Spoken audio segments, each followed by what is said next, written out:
The following program and contents, including the views and opinions expressed by the host and any guest speakers, are solely for informational and entertainment purposes. The views and opinions expressed are not endorsed or supported by Relmar McConnell Media Company, the X Zone Broadcast Network, their employees, affiliates, or advertisers. The host and guest speakers are solely responsible for their own perspectives, and their views do not reflect those of Relmar McConnell Media Company, the X Zone Broadcast Network, their employees, affiliates, or advertisers. The information provided in this program should not be considered as professional advice or as a substitute for professional consultation. Listeners and viewers are encouraged to form their own opinions and seek independent advice when necessary. Relmar McConnell Media Company, the X Zone Broadcast Network, their employees, affiliates, and advertisers hereby disclaim any liability for any claims, damages, or losses incurred as a result of the information presented in this program.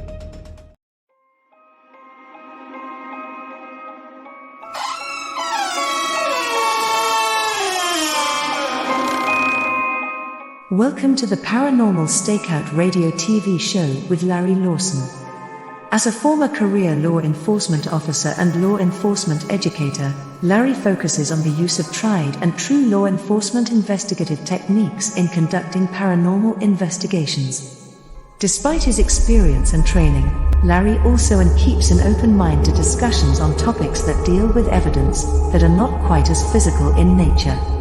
Paranormal Stakeout guests are professionals in the field of the paranormal and parapsychology, conducting the investigations and research needed to further the cause of paranormal study. Larry advocates an agenda of standardization of structure and training in the field of paranormal investigation and research for the purpose of one day being able to produce the evidence needed to convince a jury of the existence of the paranormal. Whether it is ghosts, UFOs, unsolved mysteries, hauntings or cryptids, no topic is beyond the investigative reach of Larry Lawson and the Paranormal Stakeout radio TV show team. Now, here is the host of the Paranormal Stakeout radio TV show, Larry Lawson.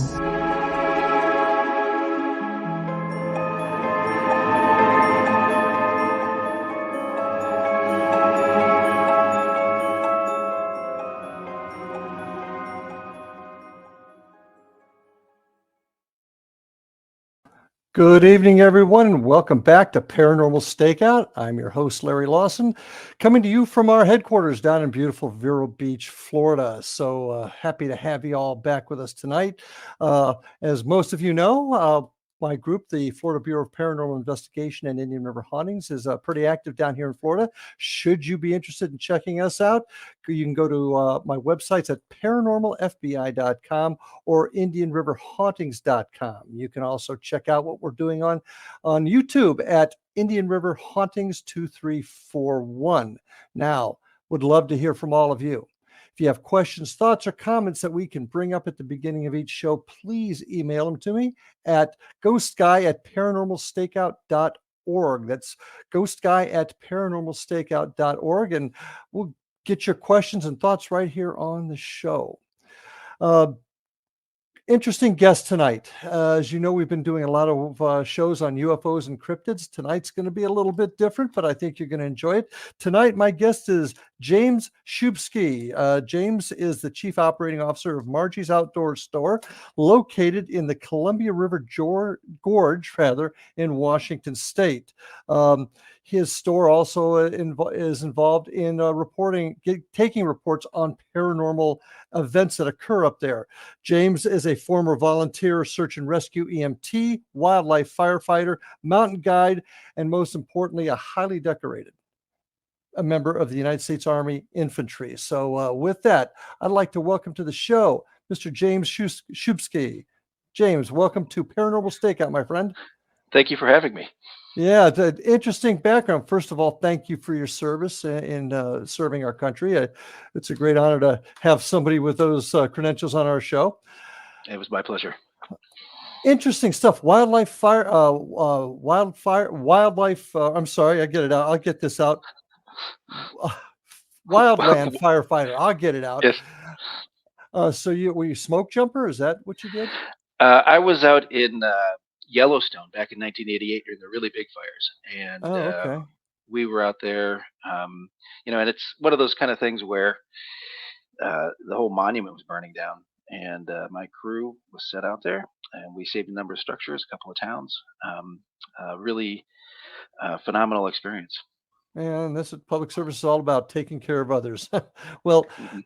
tell us a little bit more about you. I note that you are I don't know if expert's the right word, but certainly knowledgeable on this creature up in your neck of the woods called the Ape-Cat.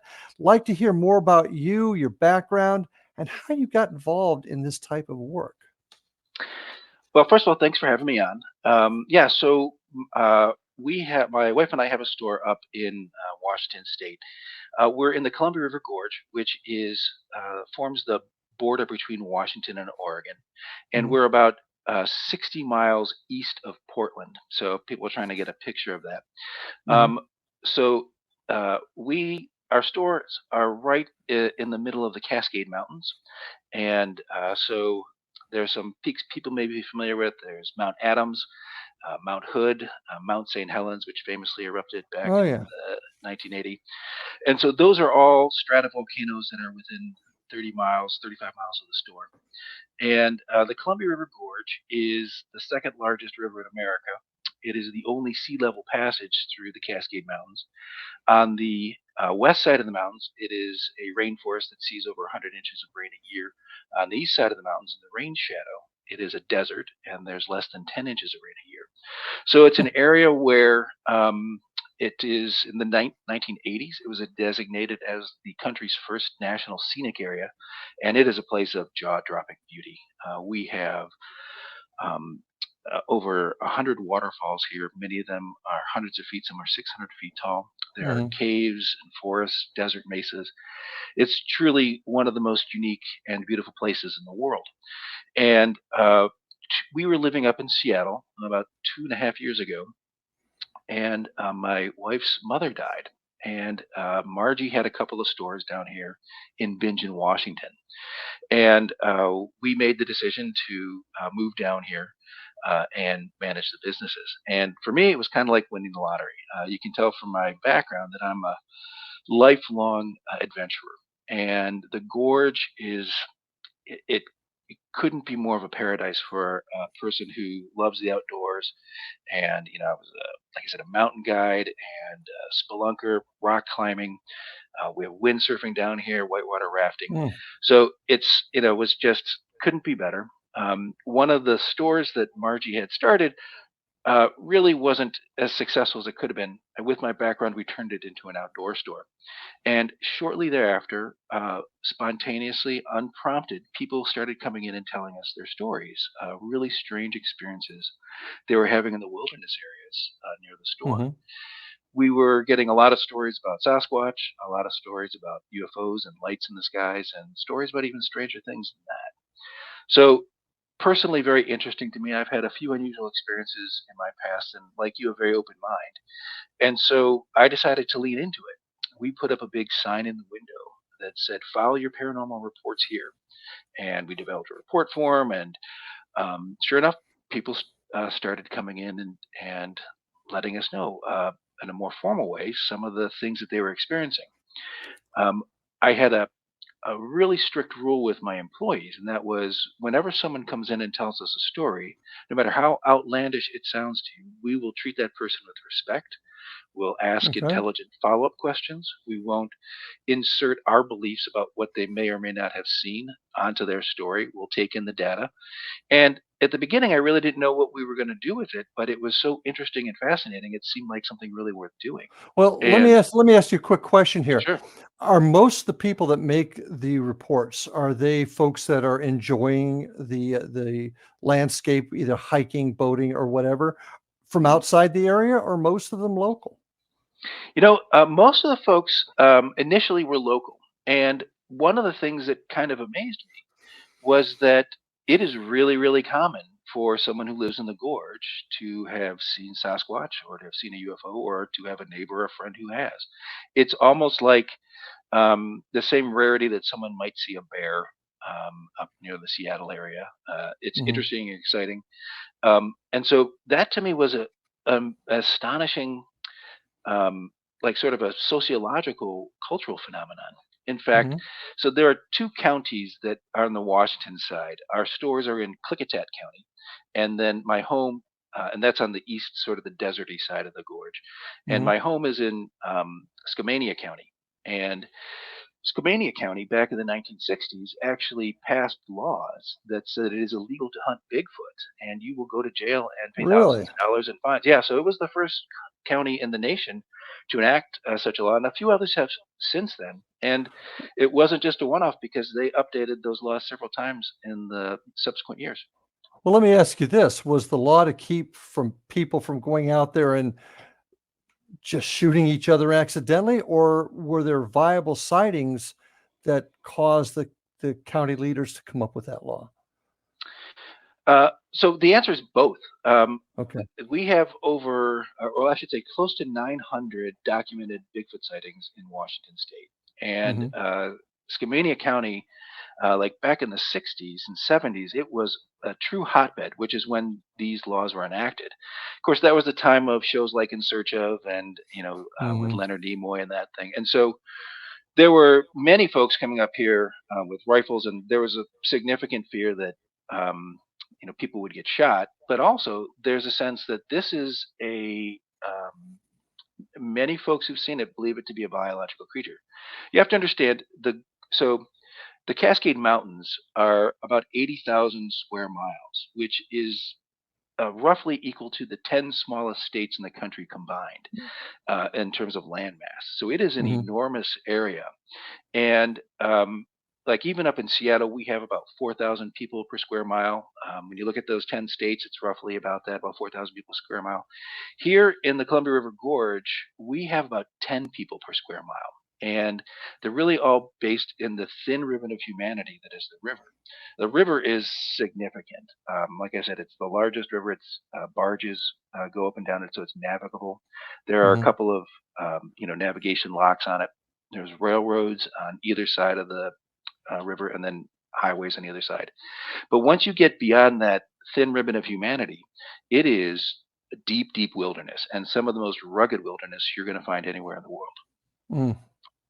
And so, um, you know, I think I'm remembering your question, but the idea that um, it's a very remote place, and the sightings, the people who live here know what wildlife looks like. It's not like someone who lives in the city and mistakes a dog for a bear or something like that. Like the people Right. here are very familiar with the wildlife, and so they believe many of the folks that we talk to that the Bigfoot is a biological creature, Mm.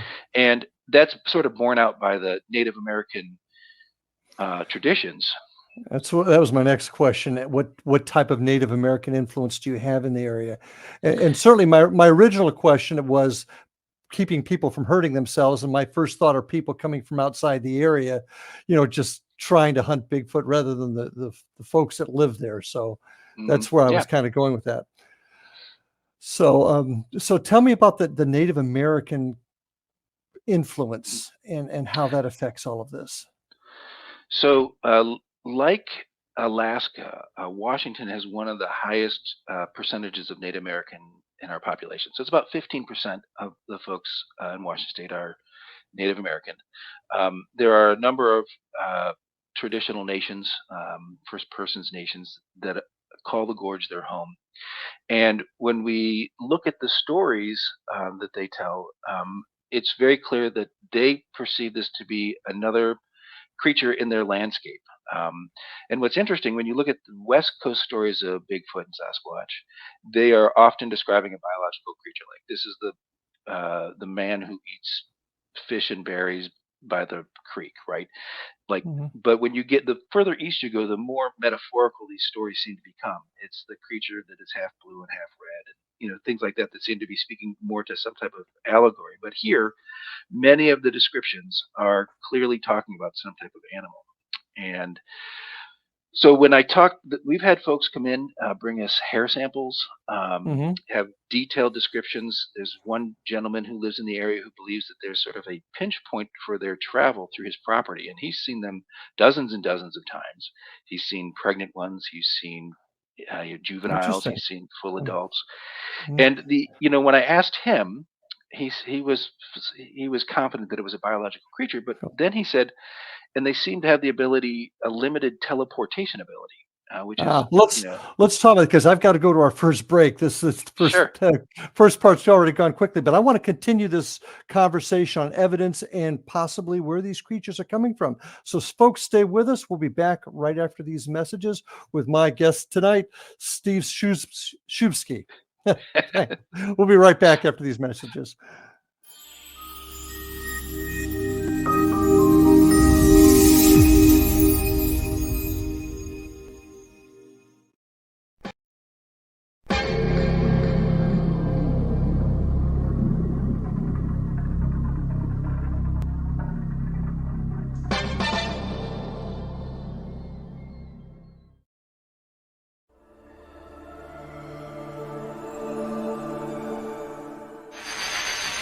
NASA has confirmed that they have evidence of life beyond Earth. This discovery is confirmed. Well, let's see, we've had visitors again. Yeah. Anything worth mentioning? I filmed 16 minutes on March 5th, 1994, 16 minutes of broad daylight UFO activity. The other side, the spirit realm, is a parallel dimension which runs, which coexists with ours. And what spirits are doing is they're sending waves of frequency from that dimension to ours. The government instituted the truth embargo. The government poured disinformation and misinformation into this field, encouraging hoaxes and any other foolishness. It created a truth vacuum that naturally was going to be filled with theories and assertions and other stuff. The oil oligarchs and the banks and the people who are making decisions that are leading us down the wrong path. They've undermined the research, intimidated and threatened witnesses. The government is responsible for the fact that the status of this issue is not resolved. I'm Rob McConnell, host and executive producer of the X-Zone radio show. Now we are set to bring the amazing world of the paranormal and the science of parapsychology to broadcast TV and online video with the development of X-Zone TV. X-Zone TV will now bring our loyal listeners and new viewers face to face with the most controversial and well-known personalities in the field of the paranormal and the science of parapsychology. From scientists to theorists, astronauts to adventurers, celebrities, pundits, advocates, and naysayers, they'll all join our rapid-fire TV broadcast, interactive discussion, and debate. Interest in the paranormal and parapsychology has never been more intense, and it continues to grow. The truth is out there, so take a deep breath and join us as we step into the light. For more information about X-Zone TV, please contact me, Rob McConnell, directly at these coordinates, Rob McConnell at xzonetv.com.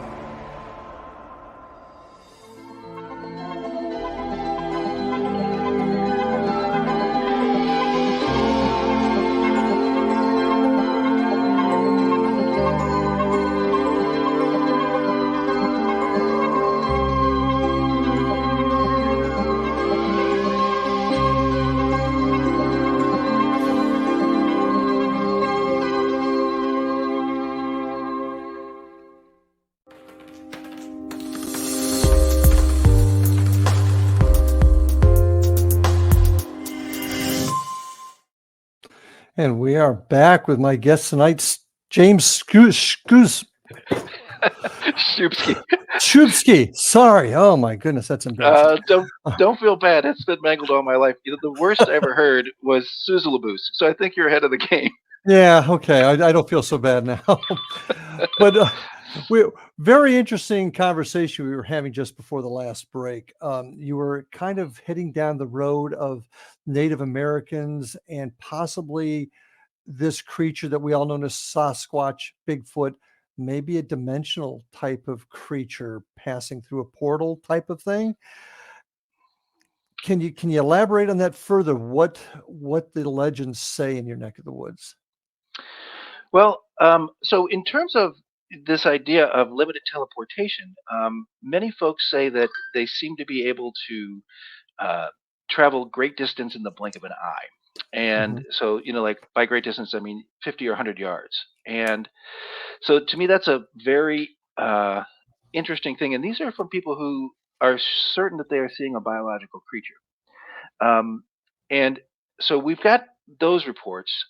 And I am reluctant to talk too much about the Native American legends because it's really not my culture, right? And so I I understand. don't want to misrepresent what we hear there. But there's definitely a very strong tradition that this is a creature that they interacted with. We've heard stories that there are treaties between the Native American, some of the Native American folks, and the what they call Skookum or Sasquatch, Bigfoot people, Mhm. for berry picking fields and mushroom picking areas and things like that. And so um, and even as we look back throughout the history, we really started seeing Lewis and Clark in the area in like 1806, and then the Oregon Trail sort of ended here at the Mhm. Columbia River.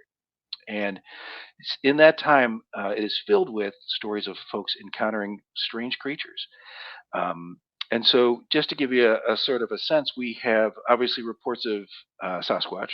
We have Mhm. reports of little people. So these are anywhere between Right. 9 to 36 inches tall humanoids. We have reports of UFOs, and so there's advanced military aircraft, which is like black helicopters that make no sound flying through the canyons.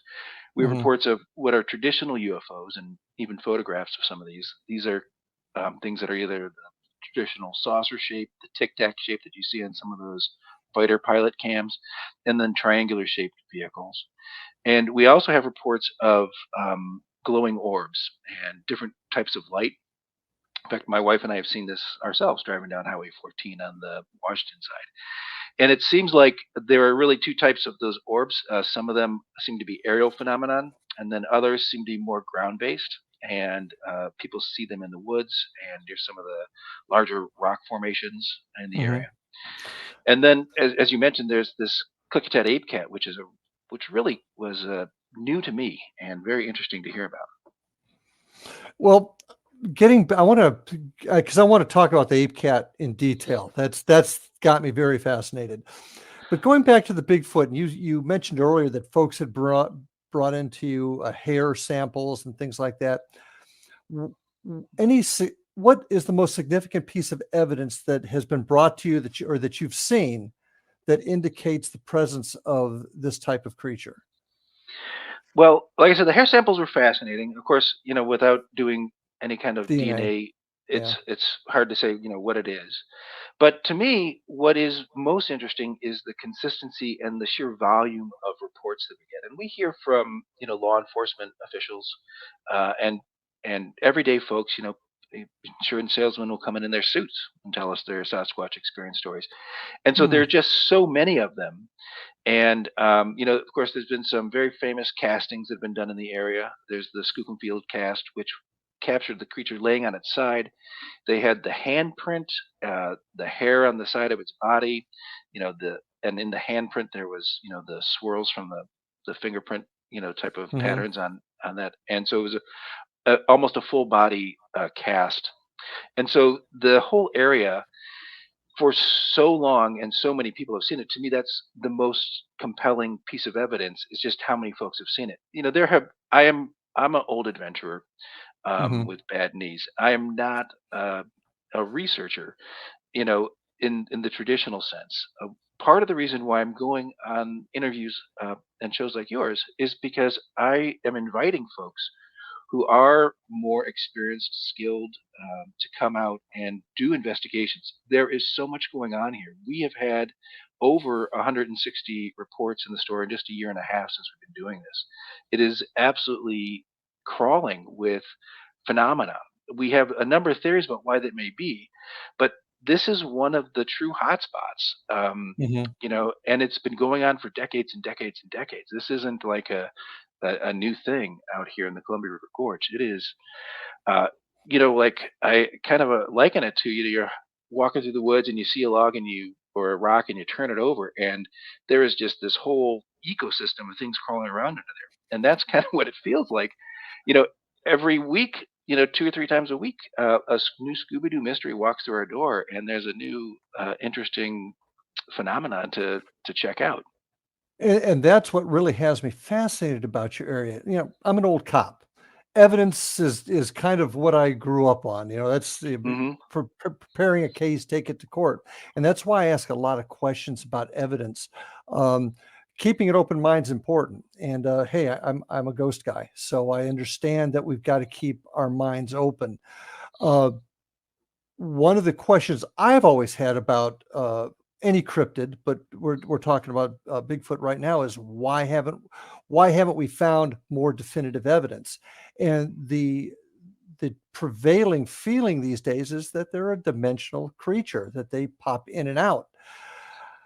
I'm not sure where I am on that, but it would make sense. I know they've had some samples taken in different parts of the country on hair, and sometimes they say it's untraceable. Sometimes they equate it to a different type of animal. But I would really like to see somehow somebody get evidence that definitively maps this animal. Certainly in your area, I mean, it's no surprise, other than maybe West Virginia, Southern Ohio. I don't think anybody has more Bigfoot sightings in your neck of the woods up there. Yeah, Um, yeah. and in all your work out there, you're traveling, you're backpacking out there, you have not come across one yourself, though. I have seen things. I may have seen one of these ape cats, but it was before we had many reports on it, so I didn't know what I was looking at. And the creature was swimming, and it was several hundred yards away, so I couldn't make a positive ID on it. But certainly, there. I am convinced that this landscape has experienced significant traumas. We had 15 million years ago, and go way back, a gigantic fissure, 112 miles long, opened up near the Idaho-Washington border, and trillions of tons of lava spewed out of this in over 300 eruptive events. And they flowed 300 miles across Washington state through the ancient Columbia River Valley all the way to the ocean. There were over 300 eruptions, and they form a layer cake of basalt rock lava Mhm. columns.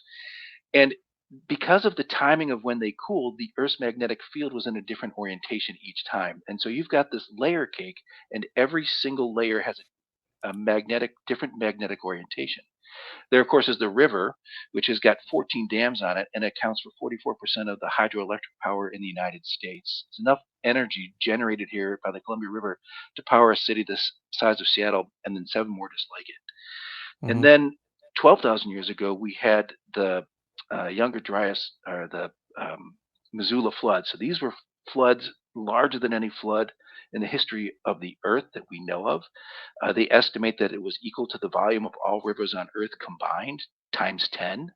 And that flowed across eastern Washington at the end of the Ice Age and got backed up at the gorge and then rocketed down the gorge and literally just peeled everything off of the walls. And so the gorge became like, you imagine floods that are literally 1,000 feet deep, traveling at 70 miles an Mhm. hour, entrained with boulders and icebergs and trees and everything that was in its path. And it swept through the gorge and completely exposed all of those differently oriented magnetic layers. When you look at the government issued navigational maps, the ones by NOAA, there are bright pink letters on them that warn pilots and naval navigators that your compass readings will be wrong in this area. So it's an extremely complex electromagnetic environment. And then you Mhm. add on to that, we've got these volcanoes that came up 2 to 5 million years ago, and they introduced this strong vertical energy. And so the whole place is just filled with this very unique electromagnetic environment. And I have theories that may be why we have so many paranormal reports in the area. Well, and I'm a big believer in the land has a lot to do with what happens, whether it's because of the trauma perpetrated on it by humans or nature. I do believe I would agree with you that the land does have a tremendous effect on everything that we do and then everything that we experience. You did talk, I noticed on some of your stuff that you have, you mentioned that there was some sort of government work that was done up there that released animals. They were working with apex predatory animals. Yeah. And they've escaped it. Now, could this also be the result of what the land has done to them? Tell me a little bit more about that. Yeah, well, that is a story that's deeply connected to the Klickitat Ape-Cat. And so, just briefly, the Klickitat Ape-Cat is an enormous black panther-like creature. We've had over 70 reports of this creature alone, and the reports go back 30 years. Everyone describes a very muscular cat with black fur and a long black tail. Now, of course, we have cougars out here that are naturally occurring, but the wildlife experts say there's no such thing as a black cougar, and the only large black cat in North America is a jaguar, but its range is 1,000 miles south of here. And so all those things are pretty unusual to have so many reports of this creature. And of those reports, there are a handful of them. In fact, the very first report I ever received about it. So the creature has a face that looks like a monkey. And again, we specifically do not judge or try to insert what we think happened or what someone has experienced. And other folks have described it as a face that's flattened. So you think about like a difference between a German Shepherd and a pug, same species of animal. One's got a much flattened face. Some of the reports say that it's got intelligent ape-like eyes. But the big concern is, what is this enormous creature? Some people say, about half of the reports say that it is so large that it's 4 to 5 feet tall at the shoulder. And that's bigger than a tiger. And so to me, that's putting it clearly straight in the realm of an impossible creature. We don't have a living analog for it. Well, we got to go to our next break, believe it or not, already. I want to hear more about the Ape-Cat, more about the description, more about what people have experienced with it right after these messages. So folks, stay with us. We'll be back right after this.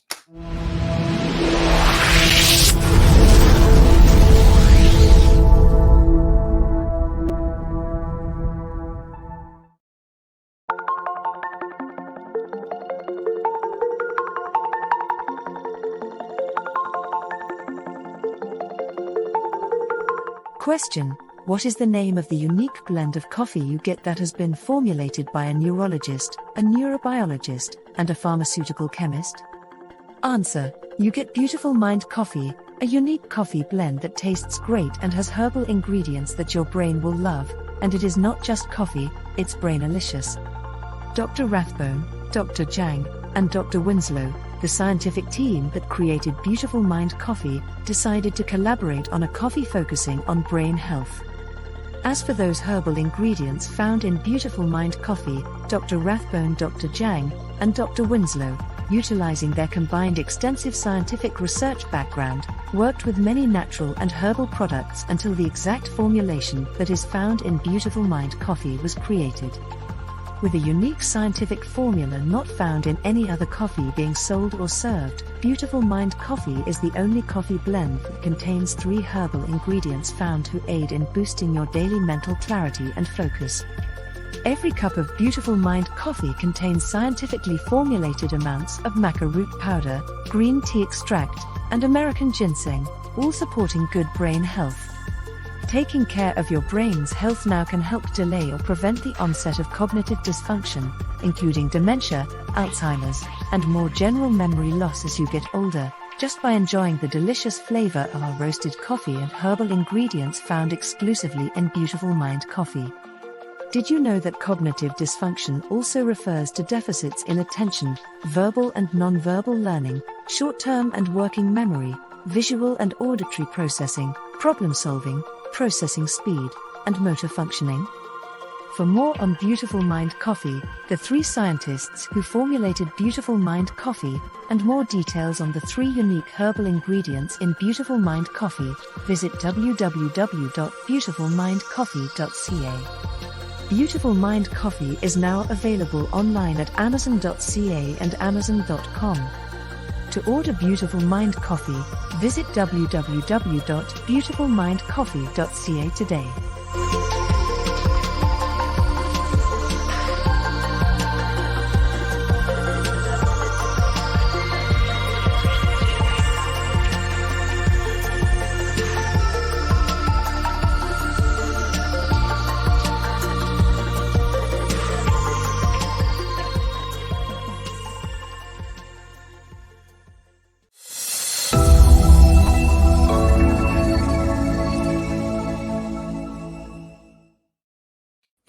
And we are back with my guest, James Szubski. You got it. There we go.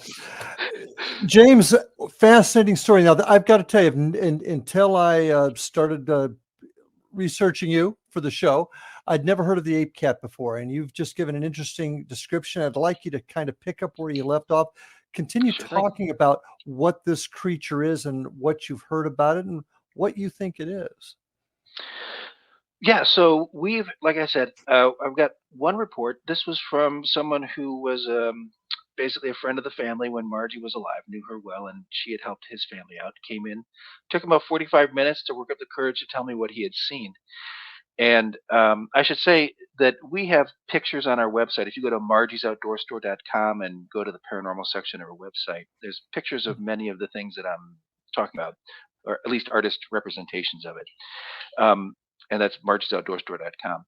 And so he described the creature very much. He was orienteering, so map and compass work, about 3 miles from the store, area called Buck Creek off the White Salmon River. And he said his compass started acting strange. He looked up. He saw this enormous black cat looking at him from across the river. Cougars are terrified of humans. The sound of human voice will chase a cougar away from something it's just killed. And the fact that it stood there and looked at him, very curious. Black fur, again, shouldn't be out here. Enormous size, so 4 to 5 feet tall to shoulder. There's nothing living that's that big as a cat. There's one creature called the Panthera atrox. It's an ice age creature, supposedly went extinct 10,000 years ago, also known as the American lion, that lived in Washington State during the ice age. That's the only creature in the fossil record that is anywhere near that size. This creature was over 1,000 pounds, and it had the largest brain capacity, or brain cavity of any cat that has ever existed. It's the only thing that matches it from a biological perspective, but they're supposed to be extinct. And he said that he observed this creature for several minutes. It had a face that looked like a monkey. He was adamant about that description: intelligent ape-like eyes, and a few other descriptive features that were like a primate. We like to keep those quiet so we can evaluate other people's reports. Fascinating story. The next day I told my employees about it. One of my employees started shaking because she had seen this creature herself while she was driving one morning down Klickitat Canyon. And so she also described an enormous black cat-like creature. No one believed her, not even her family. When she described it, they told her that she had probably seen a cow. And so on its face, that's just how insulting. Like, this is a grown woman, and to suggest that she couldn't tell the difference between a cow and a panther is ridiculous. But it's very common, as I'm sure you know, that witnesses, or when people hear stories of something unusual, they want to normalize it. They don't want they want their world to be the world that they know. And we even do this ourselves. Many folks who have extraordinary experiences rationalize it even within their own minds and convince themselves that they saw something mundane, when in fact they may have seen something truly astonishing or highly unusual. So with these two reports, one right after the other, one literally the next day, I said, well, this is something that I'm utterly fascinated by. So the store has a radio advertising budget. We put up ads on the radio that said, "Has anyone else seen this creature? Please come in and file a report." I put out, flyers at the local trailheads. And sure enough, we've had, like I said, close to 70 reports now. In what period of time? What period of time? In less than a year and a half. Reports go back 30 or 40 years. Senior law enforcement officials. And the thing that really, I'm trying to make sense of it, right? And so we'll hear these stories about a big black cat, and I'll think, it's probably just a mutated cougar. And then someone will come back in with this story that it has a face that looks like a monkey. And the one that was really believable to me was a fire chief from another wildland firefighting group, was fighting in the forest between Mount Adams and Mount St. Helens. They encountered it on their first day out on a 3-day mission, and they didn't know what they were going to do if it showed up in their camp. Now, thankfully, none of the reports that we received involve hostile encounters. They all seem to be fairly positive. In fact, some folks say that they feel like they've had a magical experience. One individual said that he actually filmed it. Now, don't get excited, because it is a crappy film. And basically, all you can see is his eyes and hear some vocalizations. But what's interesting is that as he was filming, he said, "Oh my God, I better capture this." He was sort of working in an outbuilding in a rural area. Mhm. He pulled out his phone to film it, and within 7 seconds, his battery in his phone and the battery in his headlamp died simultaneously. And so there's an electromagnetic effect there. Interestingly, when you look at the Native American culture here, we have petroglyphs in Klickitat County. Some are just 20 minutes from the store. There's an area where there's dozens and dozens of them, and one of them definitely looks like a cat with wavy lines under its head. So, and I take that to be water. What's interesting is there's a legend amongst the uh, Native Americans of the Great Lakes area about a creature they call the Meshepeshu. This is, they say it's an underwater panther. So in those traditions, when something's from the underwater realm or the sky realm or from within the earth, it's a creature that has a foot both in the spirit world and in the physical world. And the Meshepeshu are known as panther protectors. So their role in this, supernatural realm is to protect.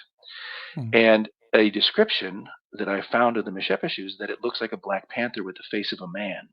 And so I thought, that seems like it may be an interesting clue. And again, I don't know what we're dealing with here. It may be just some type of mutated creature. Mhm. But as we mentioned earlier, there's an interesting story that it may have come from the Hanford nuclear site, which is just upriver from us. Well, and I want to ask about that in a second, but didn't you tell me that what you thought might have been the Ape-Cat you actually saw in the water yourself? Yeah, I was in the desert side of the mountains at an area Mhm. called Horse Thief Butte. Horse Thief Butte looks like a typical desert mesa from the road, but when you get up into it, it is riddled with a labyrinth of hidden canyons and amphitheaters. There are petroglyphs on the walls, and it is a place of profound spiritual power. It's clear that Native Americans had vision quests there, and when you're there, you definitely feel the flowing energy of the Columbia River. It's a profoundly powerful place.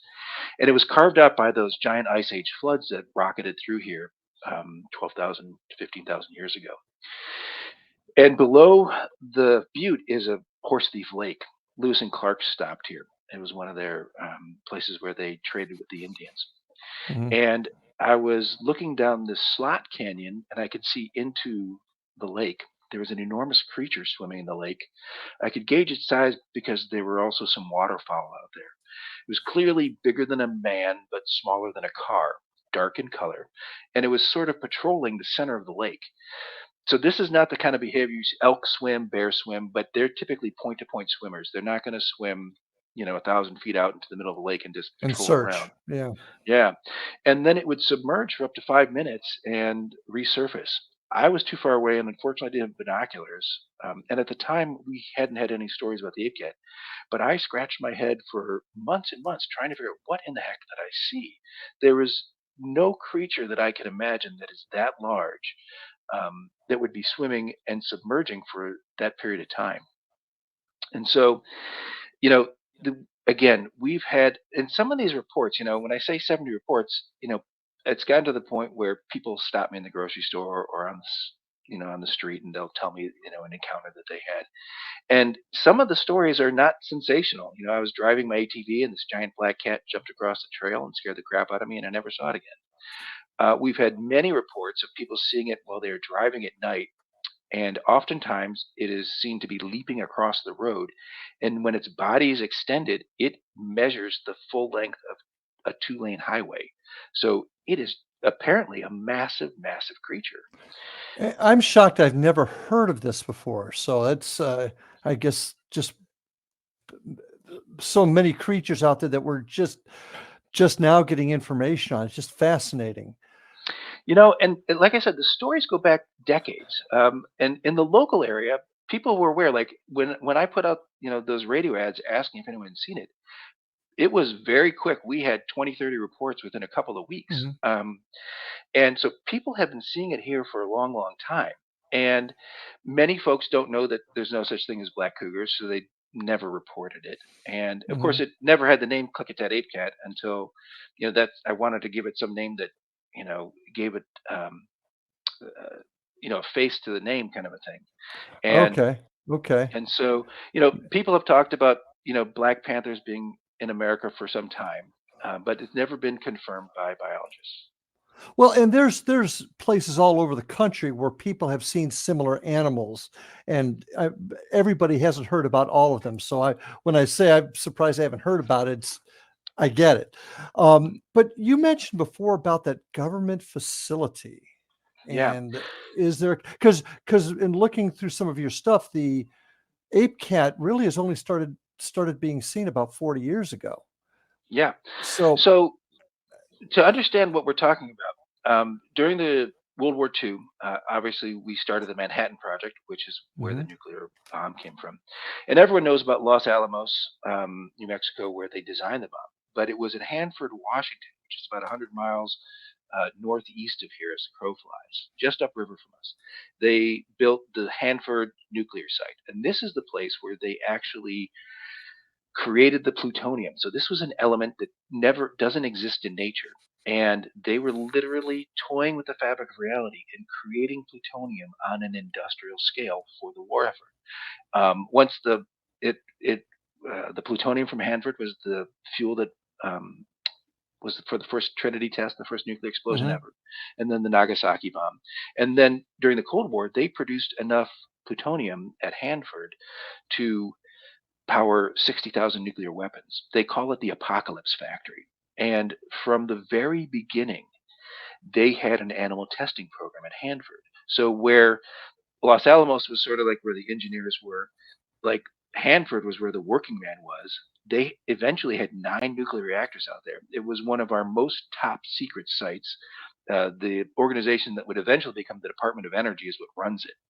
And they, from the very beginning, had this animal testing program.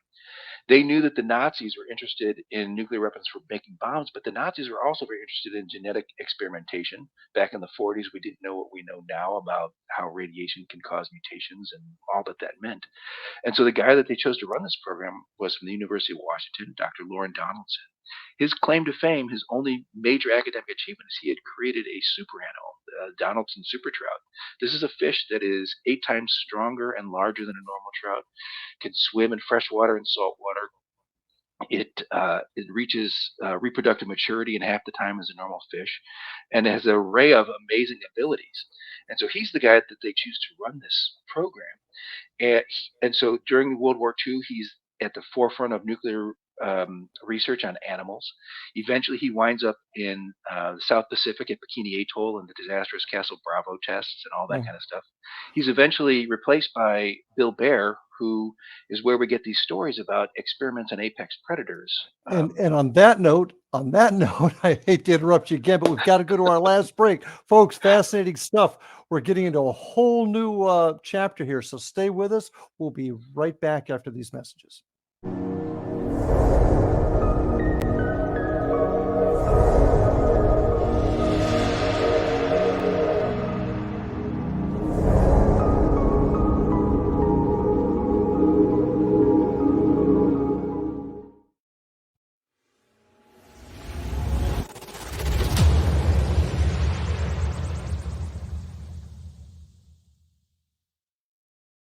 So I was watching the X Zone TV channel last night when I was abducted by aliens, and they kept repeating to me over and over again, simultv.com, simultv.com. What's simultv.com? That's what I asked them. They had it written on the side of their UFO. How do you spell that? UFO. No, I mean simultv.com. simultv.com. simultv.com. Right. simultv.com. Interesting that you were abducted by aliens in a simultv.com UFO last night. Oh, yeah? Yeah. Now that you mention it, I remember now last night I was awakened from a deep sleep. My great-grandmother was standing there. She said she'd come from the hereafter to tell me about simultv.com. She even spelled it out for me. simultv.com, sonny boy. simultv.com. simultv.com, sonny boy. Wow. Yeah. Guys, you'll never guess what my psychic guru just told me. simultv.com. Exactly. Are you guys psychic too? Of course. We all know about simultv.com. simultv.com.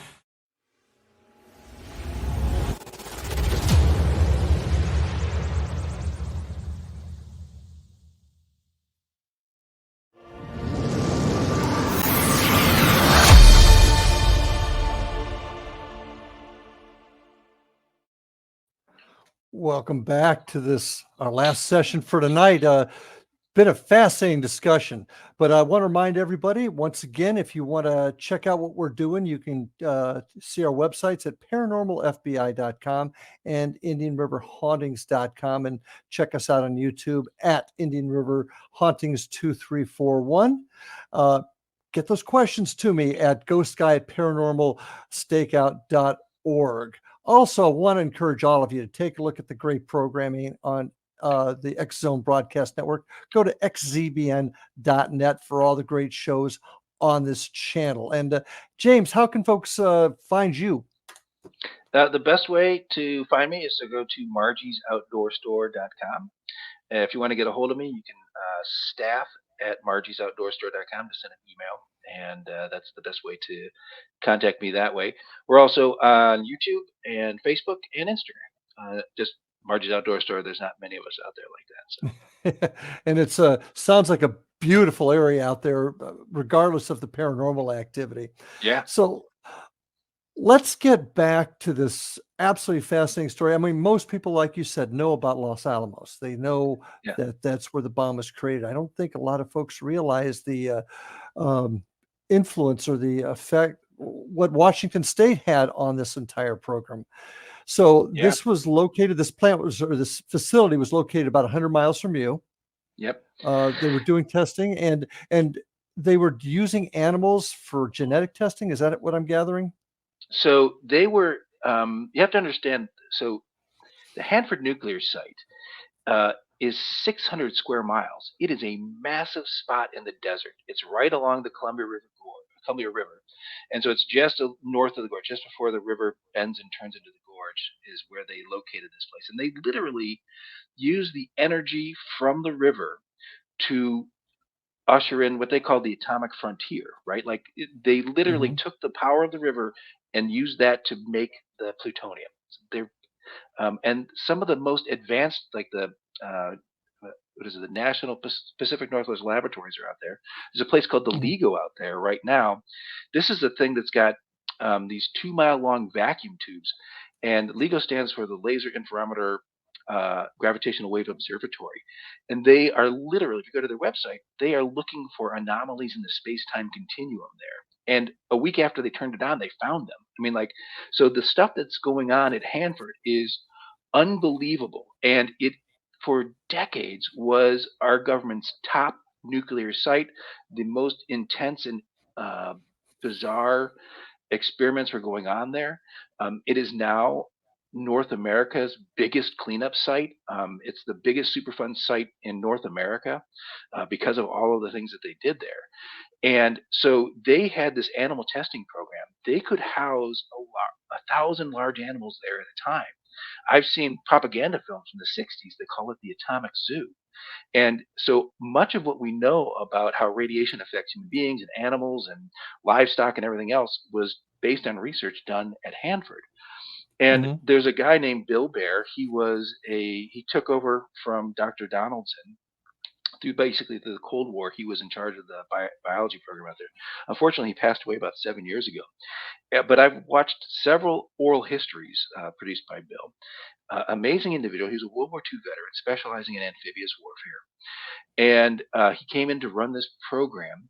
And in these interviews, he talks about this event where they had the reports vary between 30 and 50 alligators, so apex predators. He holds up a picture of the device they were using to irradiate these creatures.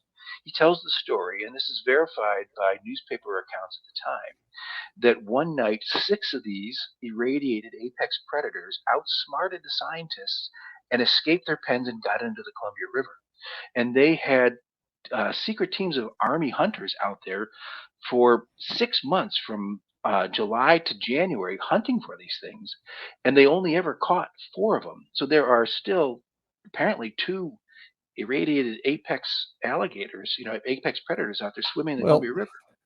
That's interesting, because an alligator is my neck of the woods, and it's awfully cold up there for alligators. Well, it turns out why? Why were they doing that? Well, that's a great question. Why would they be doing this? Yeah. Well, right now, a quarter of the U.S. nuclear stockpile is guarded by dolphins. And the reason is that many of our most sensitive nuclear sites are in waterways. And when you're trying to look for like Soviet scuba divers, sonar doesn't cut it. Like you can't tell the difference on sonar whether you're looking at a tuna, a sea lion, or a Soviet scuba diver, right? Especially if they're coming in at night. And so they learned that dolphins are highly trainable. And they, since 1958, they've had this program. It Yeah. only became public in the 1980s, where the dolphins would actually be patrolling these areas. And when they identified a diver, what I understand happened is they had this special apparatus attached to their snout, sort of like a harpoon, like a barbed spear. And they would drive that into the diver. And then a balloon would inflate and it would bring the diver to the surface. And then the Navy would come and scoop them up and interrogate them. And so we know that since the 1950s, the United States government has been using animals to guard its most top secret nuclear sites. The problem with Hanford is it's got 90 miles of river coastline, and that's freshwater, and you can't bring dolphins in to guard that perimeter. Did you have a question? Well, I've got to ask you this. I find this fascinating about the dolphins, and most people are aware that the military has used dolphins for many different things. Any reports that they've actually caught Soviet or foreign nationals trying to dive on the area? I mean, Well, did that? so I can tell you that Hanford had 4 Nike missile batteries there because Mhm. a Nike missile is a surface to air nuclear tipped warhead, right? And so the idea was they would rather detonate a nuclear weapon over US soil and United States populations to take out Soviet bombers than lose Hanford. Like that's how important it was. And so the security around this place was unbelievable. And if you're a cold warrior and you know you've got 90 miles of river coastline you need to guard, a near impossible task, and you see that you've got your cohorts are using dolphins, you're going to ask yourself one question. What is the best riverine hunter in the world? What animal can we bring in that's going to Right. be manage this task? Well, it turns out the black panther is the number one riverine predator in the world. These creatures can hold their breath for up to 15 minutes. They can eat underwater. They can swim a kilometer in the open ocean. They are stronger pound for pound than any other big cat in the world. They've got night vision that's 6 times better than a human being. And they always, always, always instinctively drag their prey to shore. So this is a combination of traits which is absolutely ideally suited for a sentinel creature. And one of the theories is that these cats were part of that atomic zoo they had going on at Hanford. And just like the alligators, they perhaps were training them to be sentinel creatures to guard the river coastline. Like the alligators, they outsmarted the scientists and escaped. And also, like the alligators, they were unable to capture these things once they were escaped. Now, if you look at the map behind me, you can see that if you go north, east, or south, you're going to head deeper into the desert. If you head to the west, you're going to head into the mountains where there's a far greater abundance of available food sources and habitat, cover, and everything else. We have had reports of Ape-Cat or big black cats. There's a guy who said he saw one in his driveway and it had a young kitten with it. And so we think that there may have been some connection with the programs going on at Hanford. Interestingly, there are scientists at Hanford now who track nuclear bunny poop. What happens out there is that the rabbits who live on the range hang out next to the barrels of nuclear waste because they're warm. They get Mhm. irradiated and then they poop all over the place. But what you have to understand is these are irradiated animals that then become food for the indigenous coyotes and mountain lions and everything else.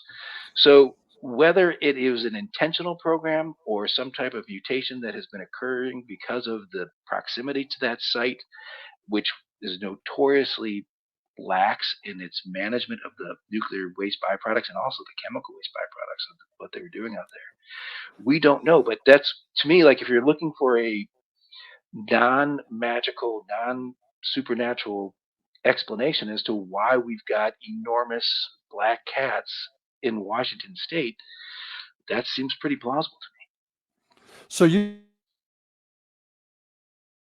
possible that these animals just became infected with the nuclear waste coming from the site, or it could be an intentional security program. Could be one of the two. Yeah, either one of those seem like viable options. We know from Chernobyl that high doses of radiation cause horrific mutations, and they don't actually they're not viable creatures, right?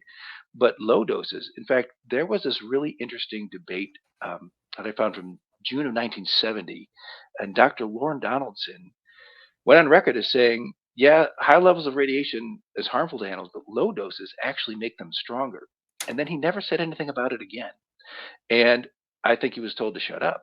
But it's interesting, like just like when you get inoculated, with like a virus vaccine, they're introducing a low grade adjutant into your system, and then your system responds and grows stronger.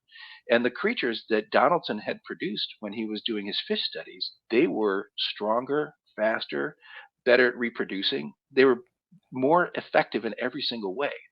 And so, and even in Chernobyl, the exclusion zone right now, that has thriving populations of wolves and other wildlife. Yeah, If you're not completely, like if you're not zapped, into oblivion, and you have this low grade radiation in your environment, it's making these creatures stronger and more viable rather than less viable. Again, I don't know if that's what's going on here, but geez, like I'm grasping at straws to try to figure out what in the heck is going on. You've got one of the most beautiful parts of the country up there, no question. In your description of it is eloquent. You combine that with all of the land changes over the centuries and millennium. You combine that with this facility there, all the magnetic anomalies that go on there. You've just got a salad of paranormal activity there. Paranormal soup out here, yeah. Go ahead. Well, I was going to say there's a place just 20 minutes north of the store called ESETI Ranch. It stands for Enlightened Contact with Extraterrestrial Intelligence. And Jim's been running his ranch up there for decades. People come from all over the world, and you can camp out in his yard. Basically, he's got a big ranch up there, and you watch UFOs fly around Mount Adams all night. People, we haven't even touched. And we haven't even touched the UFO part of this, but unfortunately, my friend, we're getting towards the end of our time together. But once again, the email people can find you at staff@margiesoutdoorstore.com, and the website is margiesoutdoorstore.com. And if you look on YouTube, Facebook, and Instagram for Margie's Outdoor Store, you'll find us. Check it out, folks. Beautiful country, great guest. Thank you for being with us tonight, James. Hope to see you again soon. I'd love to talk to you more about some of this stuff. I would too. It's fascinating. All right. We'll be in touch. But folks, thank you so much for being with us tonight. Great show. We'll see you next time. But until then, take care of yourselves, love your family, and we'll see you on the other side. Good night, all.